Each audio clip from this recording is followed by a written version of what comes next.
Welcome to Manager Tools. Today's show, Overassigning Work, Part 1. Here we go.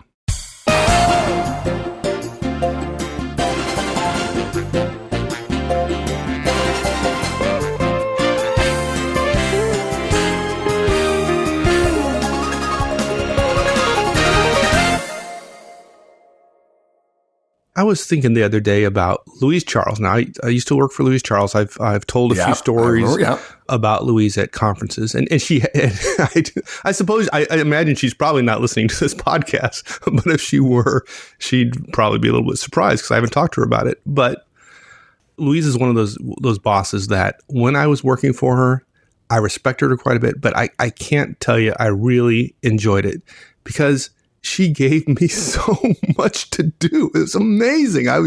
And I had no time to think.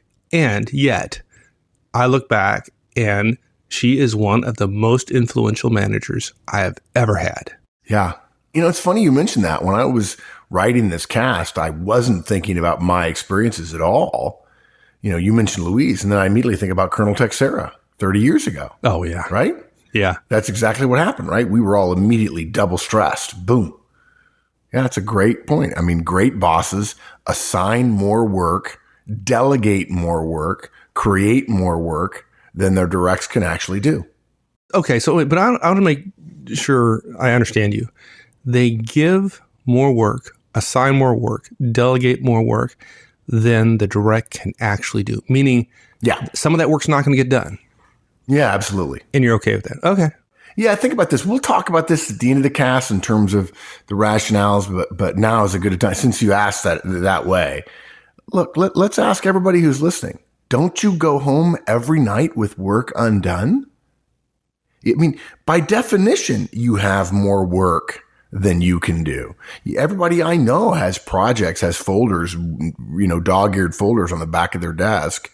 Or if not on the back of their desk, if they're a high C, then in a drawer somewhere they're going to get to next month, next quarter. That's a great idea. I really think that could be good. We need to do that. And then 3 months later, it's still there. There's work to be done and it's not getting done.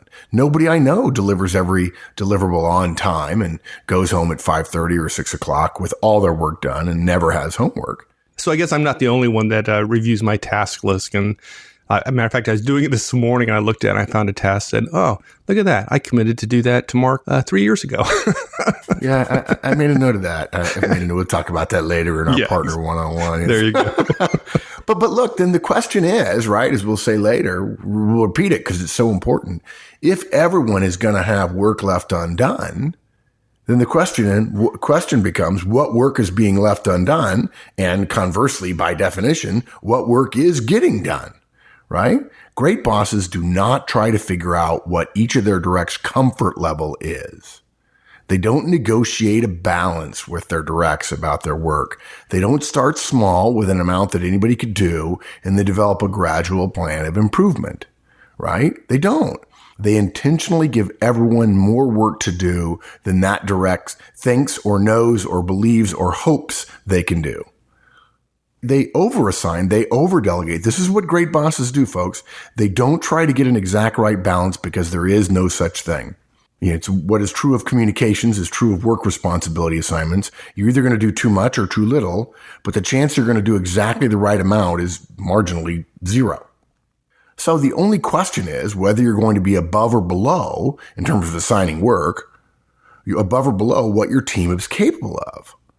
What most managers do is try to balance two largely unrelated factors. How much work the organization seems to be demanding of everyone and how busy one's directs say they are.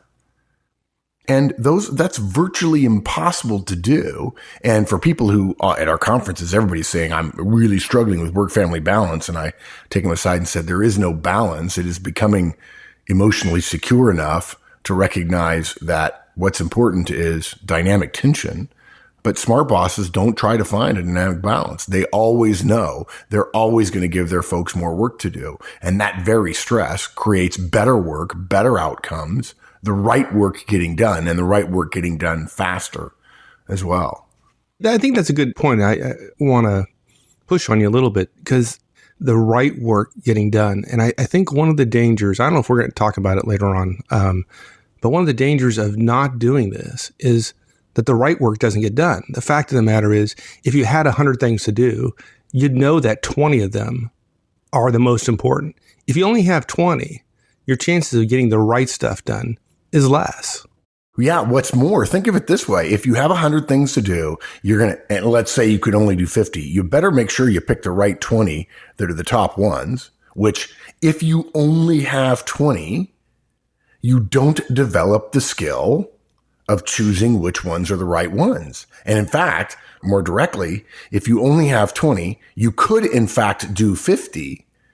We'll talk about Parkinson's law later, which is a bad thing, but you're going to say that the top 3 are the most important, and you're going to start making the bottom 7 or 10 unimportant, when in fact they're a lot more important than some other things, but you won't really know how to make those kind of subtle distinctions until you're stressed about it, believe it or not. This is what great bosses do. Everybody I know who's worked for a great boss, they never say he was the easiest guy to work with. I mean, pretty much we were protected. We went home. It was good, really easy kind of work. I mean, he said no to everybody. He had all this political power. We only did the 2 or 3 things we really wanted to do. We had long meetings. They were relaxed. We took off sites for days and really contemplated strategy. No one says that. The best bosses get the most done, and in part because they're asking everyone else to get the most done, they draw people to them who deliver a great deal of value. I'm jumping around here. I apologize, but I know we're both big fans of Peter Drucker.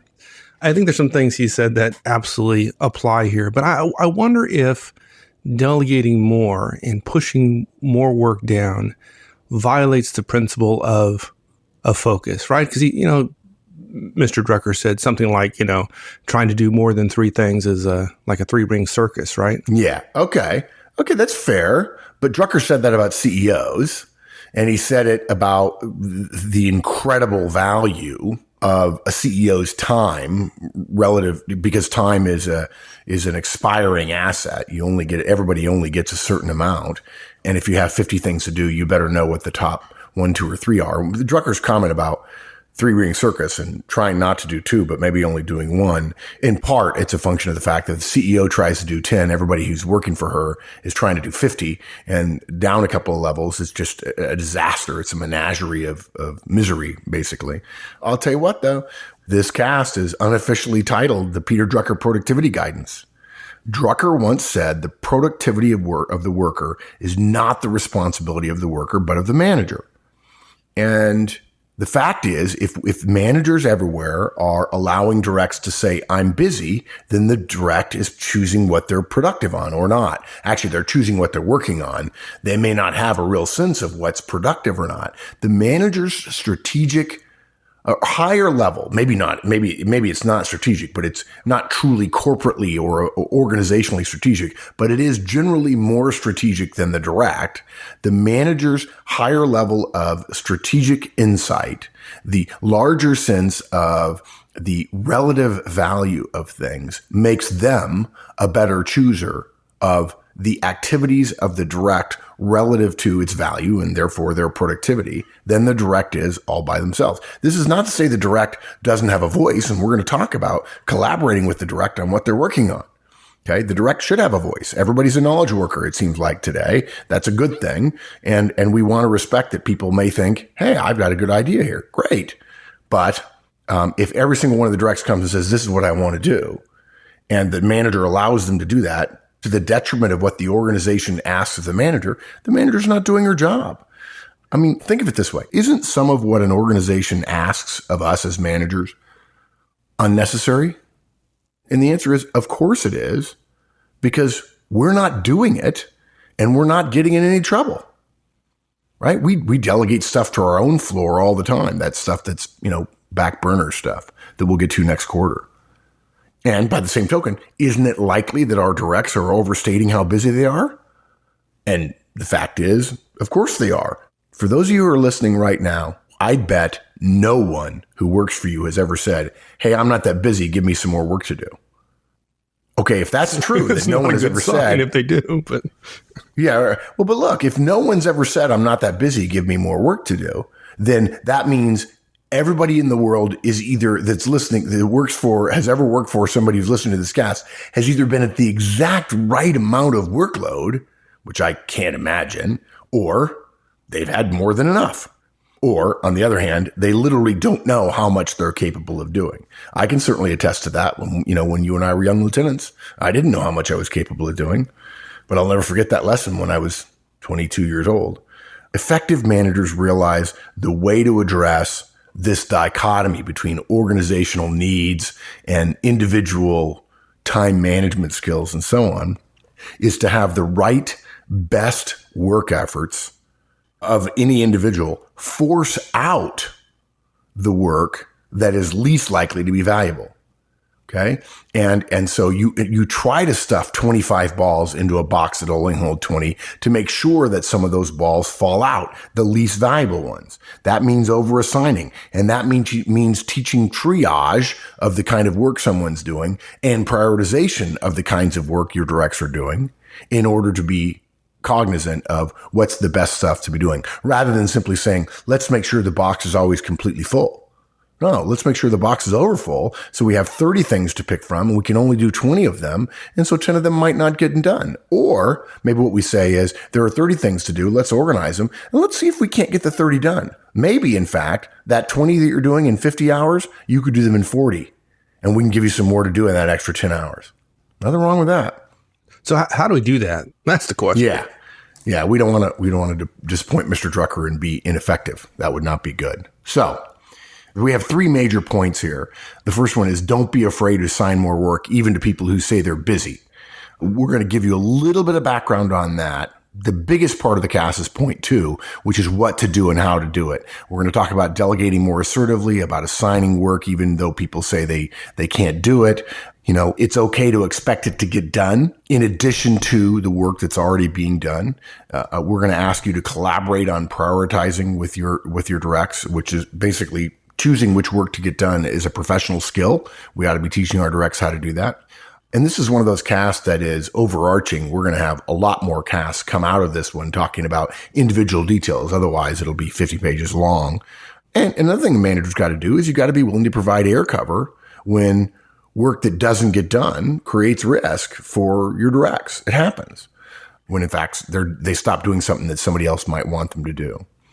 And then our third point, which I would have loved to have covered up front just to make the case here, I decided to delegate or demote, to the third place in this cast, is we're going to cover some reasons why over-assigning and over-delegating are so important.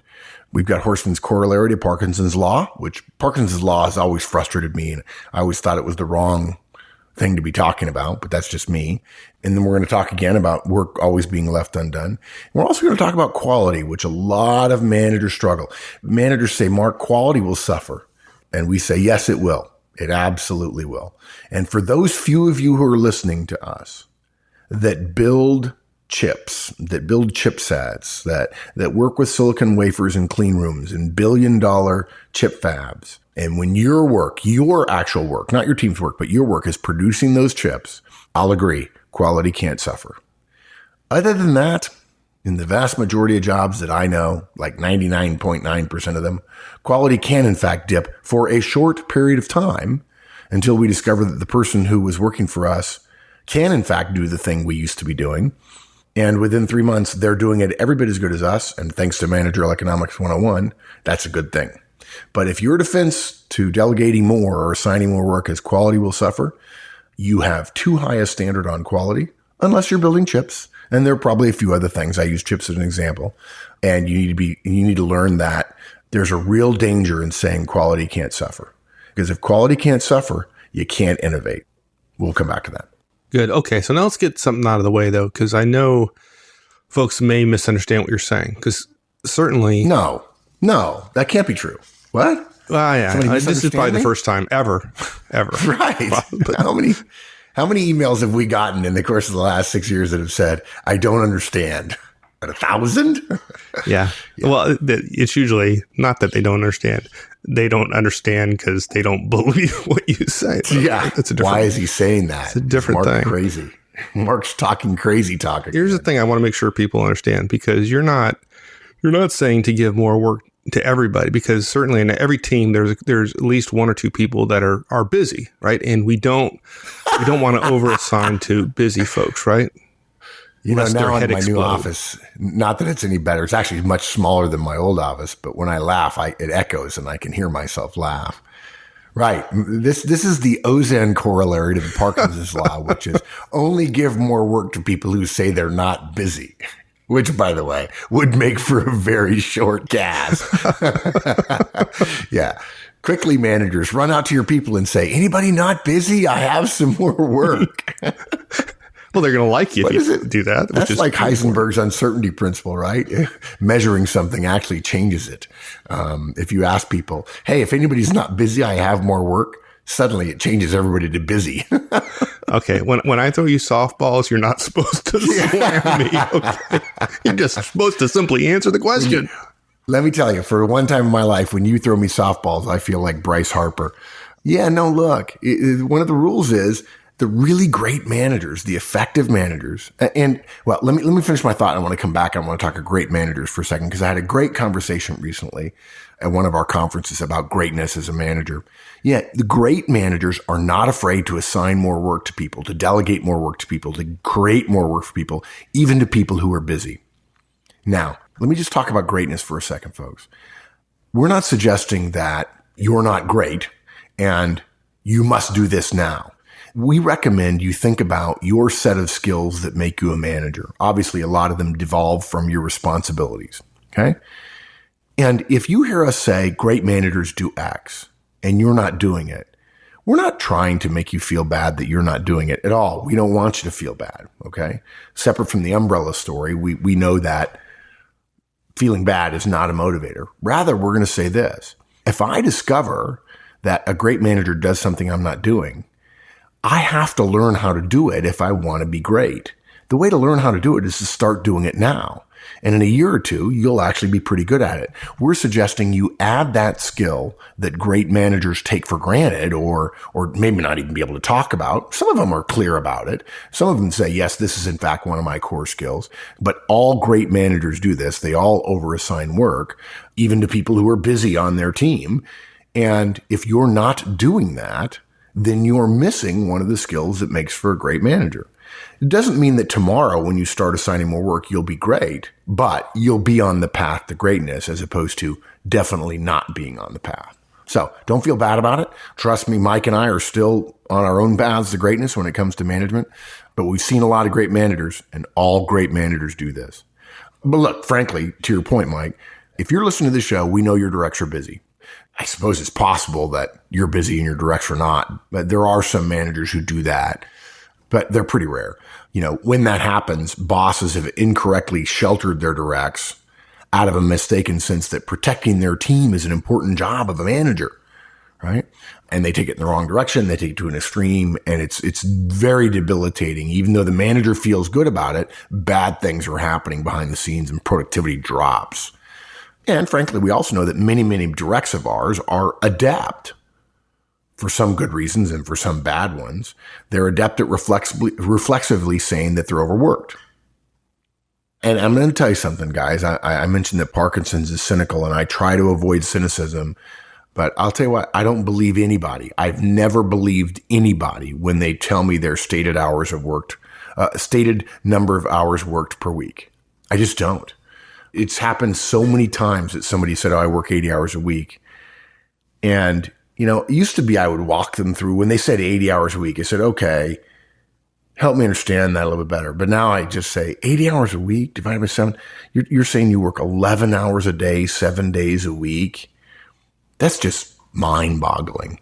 So I don't believe it, and I don't believe folks when they tell me they're overworked. I believe they work hard. I believe they work long hours, but working hard and working long hours and being overworked are two different things. When we ask managers at our conferences, and we've trained thousands in the last 5 years alone, everyone raises their hand when we ask them who here, but listen to this now. Everyone raises their hand when we ask who here would be willing, provided it was done professionally, it wasn't wacky, it wasn't just rude or cruel, who here would be willing to step up for some more work if their boss needed their help? Okay, I mean, think about that for a second, right? Everybody is totally busy. Totally busy. Oh, totally busy, Mark. You can't even imagine how busy I am. I wake up texting and I don't even have my phone in my hands, right? That's not unheard of, by the way. Everyone's totally busy, but everyone is also willing to help. And frankly, what I've learned, it took me a while to figure this out, but both things are true. They're busy and they're able to help. And that means if both are true, and we really do believe that, that means totally busy means maybe not with the most important stuff, depending upon what boss you want me to do.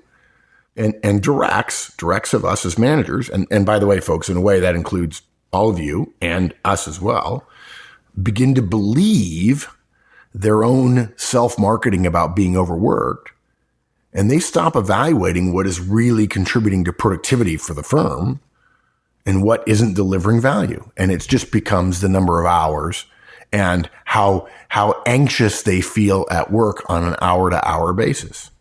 There are people who feel busy while sitting around worrying about how much work they have to do. I remember I was just on Lifehack or Lifehacker, I can't remember which, and one of the posts, I know it wasn't Merlin Mann, but it was somebody said something that was quoted to the effect of, if you're sitting around worrying about how much work you have to get done, why don't you go get some done? I don't want to be overly simplistic about this, but we know folks are busy. But managers, if you're listening, you're not responsible for keeping your folks busy.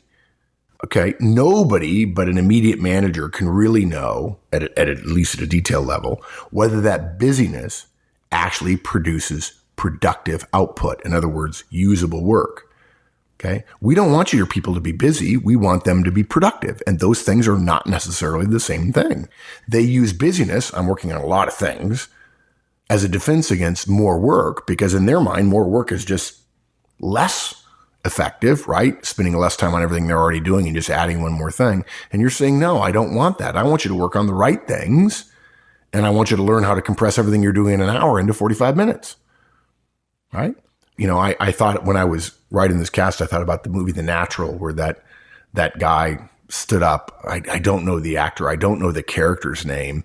I'm not sure he was in the credits, but losing is a disease as contagious as the bubonic plague.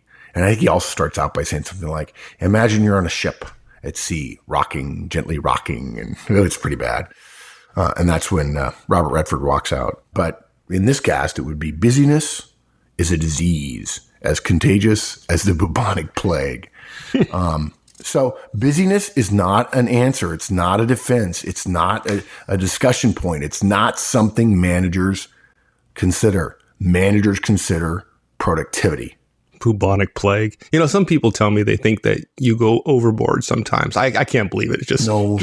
I just can't believe they'd say that. No. I'm just quoting from a movie. Bubonic plague. Okay, I'm sorry. Please go on.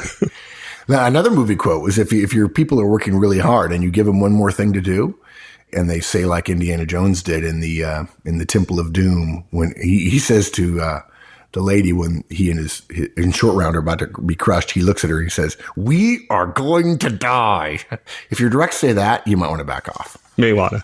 Maybe not. That's the sign when you know they're busy, when they say they're going to die. Good. Yeah. Good. You heard it here first, folks. Yeah. So look, but the key is you got to remember our first responsibility as managers is to the company and not to your team. Folks, your job is not to defend the work your team is already doing. Your job is to deliver results, and that's goal achievement, and that requires productivity. And that can be very different from busyness. It's probably oversimplistic to say it, but if your team is totally busy and your team doesn't achieve your goals, you have failed in one of your core responsibilities as a manager. You failed the Drucker productivity test. I mean, look, your company has obligations to its shareholders and to its customers. You have obligations to your company to help it do so. We can't simply accept as professional managers the defense of busyness as a defense against more of the work that you believe is the right work. And look, when people have been doing work for a while, they believe that work is right. it begins to become part of their professional image, their self-image. And that's okay. We're not saying they're bad for thinking it. We're saying we're smarter than them for knowing that this new task we're going to give them is going to deliver more value for the company per hour than the task they've been working on that's been keeping them busy. Okay. And by the way, we'll come back to why Parkinson's law means that people always feel busy, but somehow today busyness, and part of it is the self-marketing of busyness, has supplanted the availability that we all hopefully would wish for higher productivity. And we as managers have overseen this sort of pernicious change that, well, I'm busy. I can promise you folks, 30, 40 years ago, there were plenty of people who were outwardly verbal about saying, no, I have bandwidth. I'll be willing to take that on. Now everyone is saying, oh, swamp. I've caught myself doing it and I regret it. But look, if you want to be a good manager, you've got to demand productivity from your folks for the benefit of the company, not just people doing lots of work and being, quote, busy. Yeah. Help me to understand a little bit, because it seems there's a conflict between this idea of increased productivity and happiness. And aren't happy people more productive? I just seems that they fight each other a little bit. Productivity. Can I just growl happiness for half an hour here? Yeah. You know, I'll mention Colonel Texera again. Of course, these shows aren't about us, but it's helpful to have an early formative experience as a leader or a manager or a professional where happiness was not in the equation, to realize happiness may in fact be antithetical to what we want to achieve. For some reason, it seems like being good, which is to say productive, if you want to be a good manager or a great manager, you're going to have to make your people unhappy. The math, the science, and many highly effective managers' experiences suggest just the opposite. If you're going to ask for more, you can actually create a situation where your directs end up being happier, although in the beginning, your directs aren't going to like it. And we're still suggesting you're going to ask for more. Well, I just did this recently. Just earlier this week. We tell all of our conference attendees something about productive and about happy employees, and it surprises many of them. The first thing we tell them is happy employees are not more productive than unhappy employees. Think about that for a second, folks. I'm going to say it again. Happy employees are not more productive than unhappy employees. Okay. That's important to know, because it means that even if you make your directs unhappy, that doesn't inherently translate into less productivity. Okay. Or at least that's not too far a stretch from that. Okay. But there's even more at work here than that. While happy workers are not more productive than unhappy workers, hear this now, productive workers are more happy than unproductive workers. What that essentially tells us is productivity is what drives happiness. And if you try to make your workers happy, if you think your job is to make people happy because you've confused the manager's job of results and retention, and you've decided that it's just retention and people stay with managers who make them happy, so therefore retention will go up and I'll get good scores from retention if I make people happy, so I'll dole out things that I think make people happy. Okay? What you will have done is gotten the cause and effect wrong. And when you try to make workers happy, which frankly, folks, you can't measure and you can't control since it's someone else's state of mind, or at least their emotional state, you create in them a sense that your job is actually to provide them happiness, and they will seek more happiness from you rather than productivity. This gives rise to the HR manager who is called behind his or her back the cruise director for let's have a party, let's make everybody feel good, let's make them happy for working here. Totally worthless, okay? When your directs start looking to you for happiness, you are doomed. But notice, if you're more productive, you will end up being more happy. Look, folks, it's easy. Results and retention go together. If you drive your folks to deliver high results and they're highly productive, they will be happier than if they're not productive. So it's our job to sort out the work, to make sure there's plenty of it to go around, and then help them decide how to get it done, help them get it done in less and less time to improve their productivity per hour constantly. And that will make them happier. They'll get better results and you'll retain them as well. So if you want to make your folks happy, all you have to do is drive them towards productivity. Everybody wins. Your job is to motivate people to be productive. When they're productive, they will be happy. If you try to seek happiness by skipping productivity, you won't have either one. Okay. I don't know how I feel about the not focusing on happiness thing. I kind of like cruise directors, but hey, okay. Yeah. I'm willing to go along with you. Never been on a cruise. Don't intend to. You never been on I won't kill some of our listeners by taking us on a tangent, so let's don't talk about cruises. Fair enough. Thanks, everyone. That's it. We'll see you next week. Have a great one. So long.